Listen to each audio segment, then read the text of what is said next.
আইপিএলে খুব বেশি দিন হয়নি গুজরাট টাইটান্সের, তবুও নজর কাড়তে জুড়ি নেই এই ফ্র্যাঞ্চাইজির দলটির।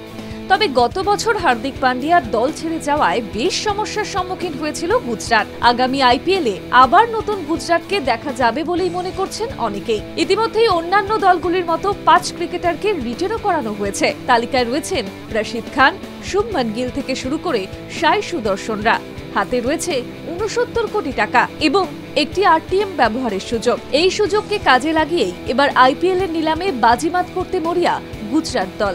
আইপিএল এর অন্য দলগুলির তুলনায় গুজরাটের স্পিন বোলিং যথেষ্ট শক্তিশালী, কেননা রশিদ খানের মতো অভিজ্ঞ বোলার এই দলের সম্পদ। কিন্তু রশিদের উপর চাপ কমাতে আরও একজন স্পিনারকেও দলে চাইছে টিম ম্যানেজমেন্ট।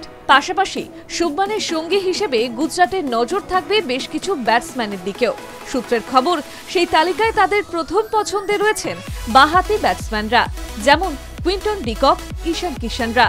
যদি একান্তই তাদের না পাওয়া যায়, সেক্ষেত্রে গুজরাট দল নাকি ঝাঁপাতে পারে রহমতুল্লাহ গুরবাজ, ফিল সল্টের জন্যও।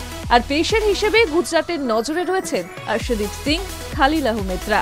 এখন দেখা যাক শেষ পর্যন্ত কোন কোন খেলোয়াড়কে গুজরাট জালে তুলতে পারে, তা অবশ্য সময়ই বলবে।